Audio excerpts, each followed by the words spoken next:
This is Survivor Series WarGames. Yeah, what an event. It started off with the Women's War Games. Team Belair featuring Bianca Belair, Charlotte, Shotzi, and Becky versus Damage Control, Bayley, Asuka, Io, and Kyrie. I thought that at the beginning of the event, that match itself was very much lifelike. It was amazing. Some things I would like to say were some of the weapon spots were super awkward from the trash lid spot. Well, the trash lid spot was actually pretty cool, but most of the candlestick spots were weird. Chair chair spots were weird. But overall, I thought it was a very fun match. The dynamic of Charlotte and Becky. What can they get along? Can they not get along? That little thing was actually pretty cool, and seeing them actually hug it out in the ring compared to what they were doing 2 years ago was amazing to see. Obviously, it's now the story revolves around Bayley at this point, with Damage Control losing, Bayley taking the pinfall and all of the finishers. It's very much concerning to the time that Bayley has left in Damage Control, let alone if she has any in this moment. It was a fun match, to say the least. I had so much fun watching it. Awkward in most spots, but very fun. It was fun to see Kyrie back in the WWE ring. She is amazing. And also, somebody tell Io to stop jumping off of cages with a dang trash can. Jeez Louise. Well, it was fun. It was super fun. But I think after that match, the dynamic now is Damage Control finally turning on Bayley, and as a wait and see answer for SmackDown this Friday or the next coming month or two. The next match kind of just flipped the switch a bit. It went from heavy hardcore insanity to hard-hitting, very story-driven dynamic. And if I'm being honest, this was perhaps maybe the most story-driven Gunther match in quite a while. I wouldn't say it's his best IC title match, but I'm going to say this is The Miz's best match in WWE by far. Him and Gunther had a great match, and it's surprising that this only went 12 minutes, but this was a blisteringly, very well-paced 12 minutes.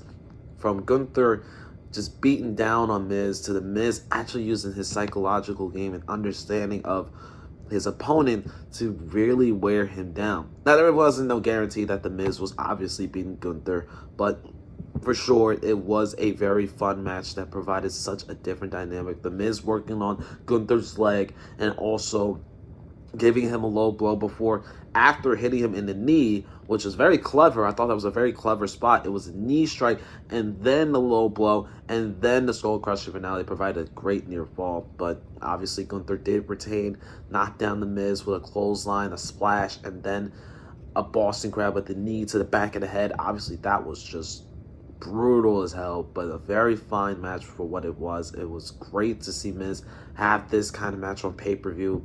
It's been a while since he had something like this, so it was great. And obviously Gunther, currently, besides Roman Reigns, is the forever reign in WWE so far, but I know his is coming to an end soon. And once it comes to an end, he is going to be pushed to the World Heavyweight Championship or the WWE Championship, one or the other, but still, Gunther is amazing. He is ready for that main event spot. I was actually very surprised that Dragon Lee and Santos Escobar was only given 7 minutes, but for what it was worth, Dragon Lee showcased what he could do, but Santos really needed a win, and this was a good win for Santos Escobar because the long story is basically Santos versus Carlito and Rey Mysterio, and you don't really have time for him to lose in any sort of time period. And this was the moment where Dragon Lee was able to showcase himself on a main roster show. He's going to have plenty of more of that coming soon. But other than that, very, very much fine with what happened. Santos winning was the right decision. Dragon Lee doesn't need the win yet. And obviously, it builds Santos more of a heel more than ever at this point. Rhea versus Zoe Stark, it was very much obvious. It was a very much obvious guarantee that Rhea was going to retain over Zoe, but for one thing, Zoe is going to be a star. Not right now, but Zoe is going to be a star. She showcased herself pretty well in almost 10 minutes of what she was given, but Rhea dominated throughout most of the match. Zoe didn't hit the Z360, but Rhea did hit the Riptide. Once she hit the Riptide, it was over. Rhea, still the badass that she is, one of the perhaps the best women's wrestler on the roster right now. She is insanely good. Probably the best women's champion WWE has had in a while. No doubt. Unbelievable. And then it was time for War Games. The men's War Games match. Cody, Seth, Jay, Sammy, and Randy versus the Judgment Day and Drew McIntyre. Whew. What a match. What a match. Obviously, a lot of people won't remember this match in particular as like one of those fondly fun matches, but the match itself was excellent. It was paced super well. It was stories all over, and one of the very things that I liked about the War Games match was just how different each Judgment Day member came out, and how Drew McIntyre wanted to play to his own agenda, that he wanted Jay. He wanted Jay badly, and once he got Jay, it was over for the most part. The dynamic was Randy Orton wasn't... The whole story around the whole night at Survivor Series was Randy Orton didn't show up. He wasn't there yet. He hadn't arrived. And everyone on Team Cody was questioning whether he was going to show up or not. Obviously, he did show up. And when he showed up, it was awesome. I almost shed a tear because it was so freaking amazing to see one of my favorite wrestlers of all time, Randy Orton, just return back into the ring after 18 months on the show. Ever since being away from WWE ring since May of 2022, his first match, War Games, didn't look like he lost a sweat. He didn't lose anything, and it was perfect. He took bumps. Well, he didn't take bumps, but he definitely showed that he doesn't have any limitations so far. From doing his signature DDT, to doing the RKO, doing his regular clothesline, his build, it was perfect. The Chicago crowd lost its mind, and it was perfect. I thought that match worked out perfectly. The RKOs, especially that one to JD, was insane. One of the most insane RKOs I've ever seen. And Team Cody did win, with Cody getting the pinfall on Damian Priest after Damian Priest actually tried to cash in Money in the Bank, which was super, super, super brilliant. All these little clever ways that they keep trying to cash in Money in the Bank, from I believe it was SummerSlam to even at War Games. From the moment that Rhea was running with the briefcase trying to cash in Money in the Bank in the middle of War Games, it would have been perfect, but Randy Orton foiled that. Seth is holding on to the title once again, and that was pretty much almost the end of the show. And I say almost because holy... Now this is where the rest of this video is going to really just dive into like my overall thought. Once you got the copyright logo on the bottom right of your screen, thought that the show was over, everything was cutting out as is, the pan out to the crowd, you're gonna get the replay package, everything in between. And WWE hits a switch on you. They hit a switch unlike any other. This probably was the biggest switch that they ever hit. There's an old saying in time: never say never. Never would have thought that the Ultimate Warrior was going to return. You never would have thought that The Rock would wrestle another match in 2012. You never would have thought that you would see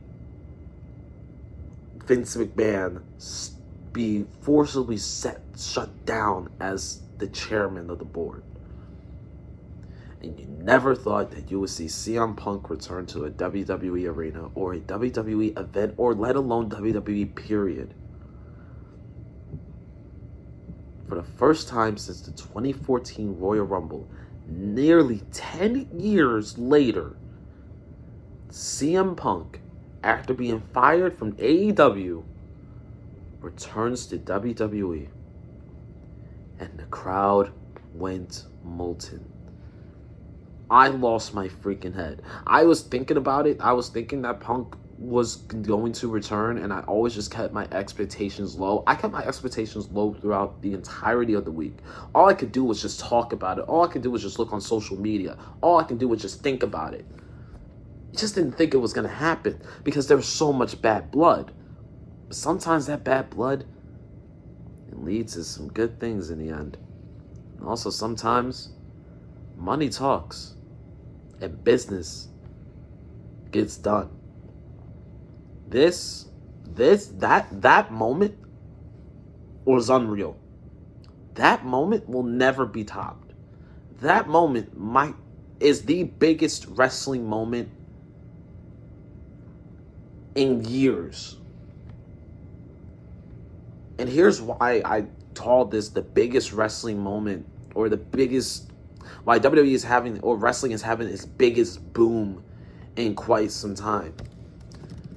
It's because the wrestling never felt bigger.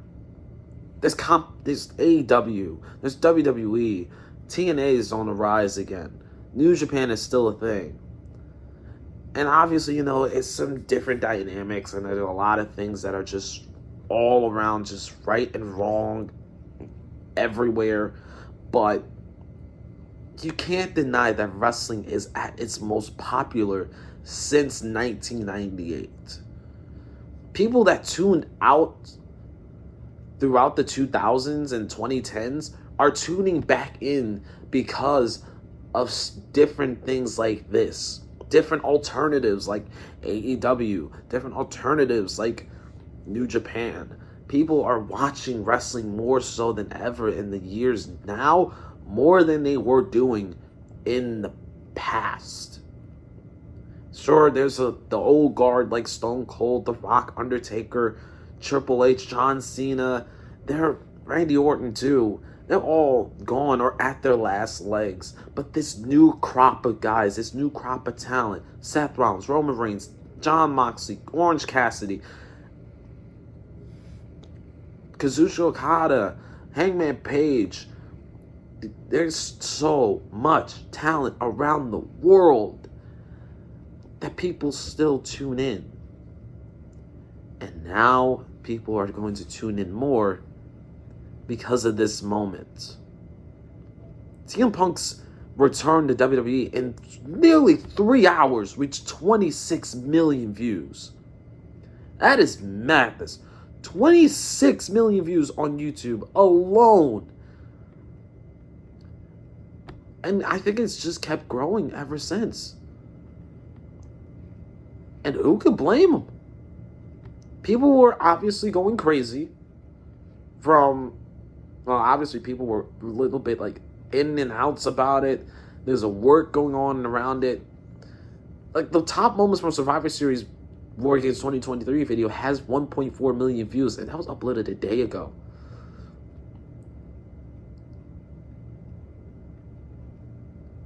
Oh my goodness. Randy Orton's return has 2.9 million views.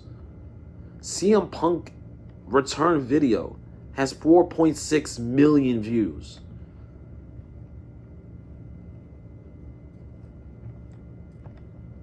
No matter what you thought about what that return was in AEW in 2021, that was a big return, yes. This return was even bigger. This return, many people thought would never happen. Many people thought that this return was dead in the water. It wasn't supposed to be something that was going to be a thing, but it did. So now the question is, what's next? Well, simple. You tune in. You tune in for the next 4 months. December, January, February, March. Well, 5 months. December, January, February, March, April. You tune in for those 5 months. That period of time is the road to WrestleMania. That period of time is going to really tell you what's about to happen and what's really about to go down. It's going to show whether this this rise is for nothing, or this rise is really the start of a rebuild of professional wrestling really reaching the biggest eye it's ever seen. For me personally, I have never been more excited to be a wrestling fan than I have been in years. My love of wrestling has always been there, but it always felt like it was fading a bit. Then Triple H took over in 22. Then you got these different storylines, and then you got all these different things that are going on. These people that are getting big-time featured matches that you never really see. The top guys being the top guys. AEW's doing its thing. But AEW also has its problems. WWE also has its problems. Everyone has their problems. But people still tune in because it's still entertainment. It's still professional wrestling. So all you got to do at this point is, no matter if you're an AEW fan, a WWE fan, if you're going to split to that, don't be split on that. Come together as wrestling fans and just say that this is a time to love wrestling. Come together to just watch it, enjoy it for what it's worth. Be happy for what we have. Because at the end of the day, we don't have these people for much longer. And at the same time, without this love for wrestling, we don't really get what we get. That's my take. And that's Survivor Series 2023. I can't believe this pay-per-view was about to be written off into hell. But thank God that this company is here to stay. Not the company, this show is here to stay. Honestly, this was the biggest wrestling event of all time. Well, not all time. This was probably the biggest wrestling event in 2023. Forget WarGames. Not WarGames. Forget All In. Forget All Out. And forget WrestleMania 39. This was the biggest wrestling event that has ever happened. And if you disagree with me, you disagree with me.